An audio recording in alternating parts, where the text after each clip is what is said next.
3 Şubat 1451 günü Edirne Sarayı'nda büyük bir gerilim vardı. Çandarlı Halil Paşa o gizli mektubu yazdı ve Manisa'daki Şehzade Mehmet'i derhal saraya çağırdı. Sultan II. Murat vefat etmişti ve her an bir kaos yaşanabilirdi. Paşalar sultanın vefatını Yeniçerilerden saklamaya çalışıyor, gözleri yolda genç padişahı bekliyorlardı. Bu sırada II. Mehmet'in aklında neler olduğunuysa hiçbiri tahmin edemezdi.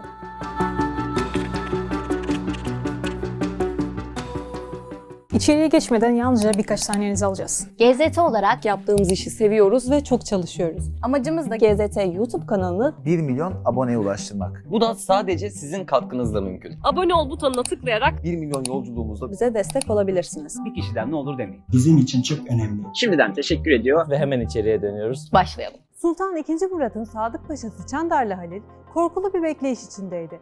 Genç padişah yola çıkmış geliyordu. Edirne'ye vardığında Çandarlı'ya nasıl bir ceza verecekti? Zira zamanında II. Mehmet çocuk yaşta tahta çıkmış, Çandarlı'nın desteğini alamamıştı. Bu süreçte paşa, II. Mehmet'in tahtı bırakması için elinden geleni ardına koymamıştı. Çandarlı düşündü durdu. Harekete geçmeli ve genç padişahın cezasından kurtulmalıydı. Hemen bir Yeniçeri isyanı tertip etti. II. Mehmet Gelibolu'dan Edirne'ye geçmek üzereyken bu asilerle karşılaştı. Tamamen asker üzerindeki gücünü göstermek için böyle bir girişimde bulunan Çandarlı yine kendine bağlı başka birliklerle isyanı bastırdı.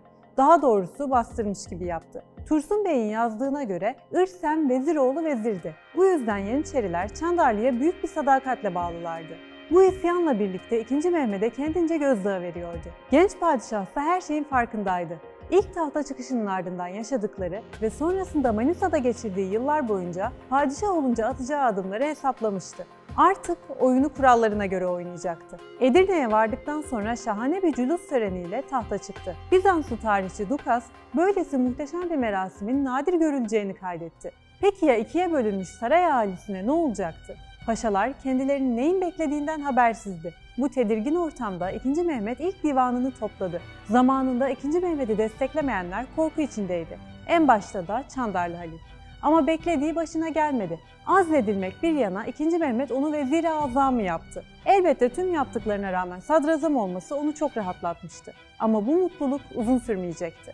II. Mehmet divanın ardından askeri ve ekonomik düzenlemelerle ilgilenmeye başladı. Bu sırada Bizans İmparatoru hem II. Murat'ın taziyesi hem de II. Mehmet'in cülusunun tebriği için elçiler gönderdi. Bu elçiler Edirne'den son derece memnun ayrıldılar çünkü padişah ilk cülusunun aksine oldukça hoşgörülü bir imaj çizmişti. II. Mehmet'in niyeti barışçıl bir algı oluşturarak en büyük hayali olan fetih için hazırlıklarını tamamlamaktı. Yani bu kısa süreli barış imajı tamamen siyasi bir manevraydı. Anadolu'daki beyliklere gelince, durum burada biraz farklıydı çünkü genç padişahın tecrübesiz olduğunu düşünen Karamanoğulları harekete geçmişti. Bunu duyan II. Mehmet, Yeniçerilerle birlikte Anadolu'ya geçti. Karşı hamle beklemediği için hazırlıksız yakalanan Karamanoğlu İbrahim Bey, pişman olup özür dileyerek geri çekilmek zorunda kaldı. Kızını da II. Mehmet'le evlendirdi.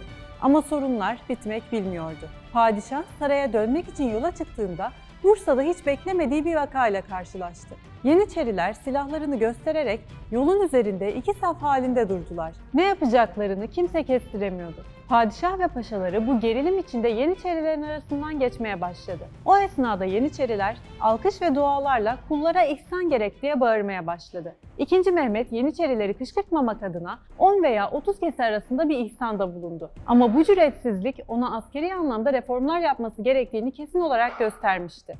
Bu tip hadsizlikler devam ederken en büyük hayalini yani fethi gerçekleştiremezdi. Edirne'ye döner dönmez herkesi şaşırtan hamlesini yaptı. O tarihe kadar Yeniçerilerden ayrı bir ocak olan Sekbanlar Yeniçeri Ocağı'na katıldı. Sekbanlar kuruluş yıllarında padişahın sürek avlarını organize eder, doğan ve tazı yetiştirirlerdi. II. Mehmet onları Yeniçeri Ocağı'na alarak saray insanlarının çoğunu silah kullanabilecek bir askeri güç haline getirdi. Yeniçeriler artık kendi içlerinde denetlenir oldu ve bir güç dengesi sağlandı. Daha sonra Edirne'ye doğru yola çıktı. Çandarlı Halil'i yanına çağırarak Rumeli bölgesi için Lala, buraya bir hisar gerek dedi. Ardından Bizans'a ödenen 300 bin akçelik haracı kesti ve bir daha ödemeyeceklerini söyledi. Rumeli ve Anadolu'ya emirler yağdırarak yaklaşık 1000 inşaat ustası ve işçi getirilmesini söyledi. Hisarın inşası başlayınca İstanbul'un fethi planı ciddi anlamda Bizans'a gösterilmiş oldu. Bunu gören Bizans İmparatoru derhal elçiler ve hediyeler göndererek II. Mehmet'i planından vazgeçirmek istedi. Hatta haraç vermeyi bile teklif etti ancak padişah şehri almayı kafasına koymuştu. Hisar'ın inşası sırasında Rumlar ve Osmanlılar arasında çıkan kavgalara da bilinçli olarak müdahale edilmedi. Zira savaşı başlatması için ufak da olsa bir bahane gerekiyordu. Öyle de oldu. Bölgede asayiş sorunu olduğunu söyleyerek Bizans'a savaş ilan etti. İmparator barış anlaşması yapmaya çalışsa da 2. Mehmet'in cevabı sert oldu. Özrün kabul olmaz. Ya kaleyi veresin ya da başının çaresine bakasın. Tüm kararlılığına rağmen 2. Mehmet aslında psikolojik bir savaşta veriyordu. İlk tahta çıkışından beri yanında olan Zanos ve Şehabettin Paşalar, dini çevreden de Akşemseddin, Molla Gürani gibi isimler onu fethe teşvik ediyordu. Ama karşı çıkanı da çoktu. Çandarlı Halil fethe karşı çıkanların başında geliyordu. Nihayetinde yıllardır Rumlarla iyi bir ilişki kurmuştu ve bunun bozulmasını da hiç istemiyordu. Akıncı beyleri de fethe sıcak bakmıyordu. Çünkü 2. Mehmet şehri aldıktan sonra imar edeceğinin sözünü vermişti. Akıncı beyleri için bu kötü bir haberdi. Onlara göre İstanbul alınıp mamur edilirse padişah rahata alışıp gaza etmekten vazgeçebilirdi. Bunu biraz da bahane olarak kullanıyorlardı tabii. En büyük korkuları İstanbul alınınca merkezi otoritenin aşırı derecede kuvvetlenmesi ve kendi nüfuzlarının azalacak olmasıydı. Ayrıca İstanbul halkının asırlardır tekrarladıkları tılsımlı hikayeler, şehrin lanetli olduğuna dair söylemler, belirli aralıklarla meydana gelen İstanbul depremleri ve türlü felaketler bu fethin aynı zamanda kıyameti getireceği yönünde Osmanlı tebaasında da korkulara neden oluyordu. 2. Mehmet bu ortamda fetih hayalini gerçekleştirmeye çalışıyor, topladığı harp meclislerinde mutlaka gaza vurgusu yapıyor ve şehir alınsa dahi savaş meydanlarından uzak kalmayacağının sözünü veriyordu. Bizanslı tarihçi Dukas, padişahın fethi ne kadar istediğini yazmıştı. Anlattığına göre 2. Mehmet geceleri uyumuyor, her an şehrin nasıl alacağını düşünüyordu. Geceleri önünde sürekli haritalarla kuşatma planı hazırlıyordu. 2. Mehmet'in bu süreçte en büyük endişesi Çandarlı Halil gibi belli nüfuzu olan isimlerdi. Onun kendisine her koşulda karşı olduğunu biliyordu. Ancak şimdilik en azından şehir alınana dek Çandarlı'nın asker üzerindeki nüfuzundan istifade edecekti. Dukas'ın anlattığına göre bir gece ansızın Çandarlı'yı yanına çağırdı. Geleneğe göre bu pek hayra alamet değildi. Ailesiyle helalleşen Çandarlı, elinde altın dolu bir tepsiyle sultanın huzuruna çıktı ve şöyle söyledi. Hünkârım, gelenek odur ki beklenmedik bir vakitte çağrılınca huzura eli boş çıkılmaz. Sana zaten senin olanları getirdim. Padişahsa ona şöyle yanıt verdi. Benim senden gelecek armağana ihtiyacım yok. Bunlardan çok daha fazlasını zaten ben sana verebilirim. Tek isteğim kentin bana verilmesidir. Bunun üzerine biraz olsun rahatlayan Çandarlı, padişahın fetih planını desteklediğini söyleyerek huzurdan ayrıldı. Padişah ilkbaharda başlayacağı kuşatma için tüm hazırlıklarını tamamladı. Macar topçu ustası Urban'a meşhur Şahi toplarını döktürdü. Rumeli Hisarı'nın inşası tamamlandı. Hangi paşanın nerede duracağı, nereden hangi atışların yapılacağı en ince ayrıntısına dek hesaplandı. Karadan yürütülecek gemiler dahi çok önceden hazırlandı. Beyleri ve paşaları tam manasıyla fethe ikna etmek son derece zor oldu. Tüm bu psikolojik savaşa rağmen Fatih umudunu ve azmini bir an olsun kaybetmedi. Elinde haritasıyla uykusuz geceleri devam etti. Kuşatmanın en zor günü 20 Nisan'dı. Baltoğlu Süleyman Paşa'nın komuta ettiği gemiler Zeytinburnu açıklarında büyük kayıplar verdi. Bu kayıplardan istifade eden batılı yardım gemileri ise Haliç'e girdi. Bu büyük yenilgiden sonra Çandarlı ve taraftarları kuşatmanın derhal kaldırılması yönünde padişaha baskı yapmaya başladılar. Tüm bunlara rağmen Zanos ve Şahabettin Paşalar, Turhan Beyler padişahı desteklemeye devam ediyordu. Ama 2. Mehmet büyük bir çıkmazda hissediyordu. İlk kez motivasyonunu kaybetmek üzereydi. Kuşatmaya devam etmek konusunda artık kararsızdı. İlk kez karamsarlaşmış, fethin gerçekleşeceğine dair inancını yitirmeye başlamıştı.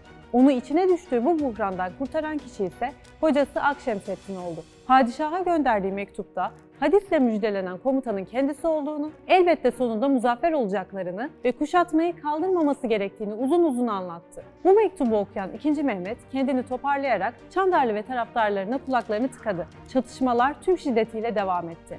28 Mayıs'a gelindiğinde yeni bir harp divanı topladı. Akşamına mum şenliklerine başlandı. Osmanlı askerleri tekbirler ve haykırışlarla şehri almaya hala kararlı olduklarını gösteriyor, karşı tarafı korkutmak ve psikolojik anlamda yıldırmak istiyordu. Bu sırada son karar alındı. Top atışlarının o gün aralıksız devam etmesine ve açılan gediklerden şehre girilmesine karar verildi. Öyle de oldu. İstanbul 53 günlük kuşatmanın ardından 29 Mayıs 1453'te fethedildi. Önce askeri gelenek olarak yağmaya izin verildi. Ama Fatih, Ayasofya'nın kubbesine çıkıp da şehrin harap edildiğini görünce hüzünlenerek yağmanın durması emrini verdi. O günden sonra Ebu'l-Fethi unvanını aldı. Vakit kaybetmeden şehri imar etmeye başladı ve hazırladığı kanunname, yaptığı reformlar, sanata ve bilime getirdiği yeniliklerle Osmanlı'yı bir imparatorluk haline getirdi. Fetih sürecinin en merak edilen isimlerinden Çandarlı ise bu büyük zaferin ardından idam edildi. Tarihçilere göre bu idama yol açan belli başlı 3 sebep vardı. Birincisi Çandarlı'nın Fatih'in ilk saltanatından itibaren ona karşı olmasıydı. İkincisi Bizans'la kurduğu dostluk ve neticesinde gelişen hainlik iddialarıydı. Son olarak da fethe karşı çıkmasıydı tabii ki. Romanyalı tarihçi Nicolae Giorga ise bu konuda çok daha farklı bir yorum getirdi. Bu idamla birlikte Fatih sadrazamlıkta ırsi gelen aristokrasiyi ortadan kaldırmış, merkezi otoriteyi güçlendirmişti. Yani Çandarlı'nın ölümü bir anlamda Osmanlı'da bir devrin kapanışıydı. Fatih aşırı geleneksel düşünen ve davranan, kan bağıyla göreve gelen aristokrat aileleri ortadan kaldırmış, daha yenilikçi, vizyoner, cesur ve gözü pek, yani kendine daha çok benzeyen genç paşalarla etrafını çevrelemişti. Peki ya fetihten sonra padişahın rahatlayacağı ve gaza etmekten geri duracağını düşünenler? Onlarsa son derece yanılmıştı. Fatih savaş meydanını terk etmek şöyle dursun, Osmanlı'nın en çok sefer düzenleyen padişahlarından biri oldu. En iyi savunma taarruzlu prensibini benimseyerek kendisine karşı çıkanların hepsini yanılttı. Öyle ki bir süre sonra halk padişahın sürekli sefere çıkmasını bile eleştirir hale gelmişti. Yani zamanında ya sefere çıkmazsa diyenler şimdi de niye sefere çıkıyor diyordu. Fatih'in Kızıl Elma politikası tüm dünyada korkulan bir lider olmasını sağladı. Batı ona Grand Turco adını verdi. Sonuç olarak İstanbul'un fethi asırlardır anlatıldığı gibi kıyametin kapısını aralamamış, aksine şehir farklı dinlerden insanların bir arada yaşadığı, dört başı mamur bir hale getirilmiş ve ilerleyen yıllarda ilmin, kültürün ve sanatın başkenti olmuştu. Böylece Fatih en büyük idealini gerçekleştirmiş, durmak bilmeden fetihlerine devam etmişti. Bu içeriği hazırlarken yararlandığım kaynakları açıklamada belirttim. Fatih'in bilim ve sanat alanında yaptığı yenilikleri, herkesi şaşırtan kültürel hamlelerini ise bir başka içerikte anlatacağım. Padişahın kişiliği ve hayatı hakkında merak ettiklerinizi yorumlara yazmayı unutmayın.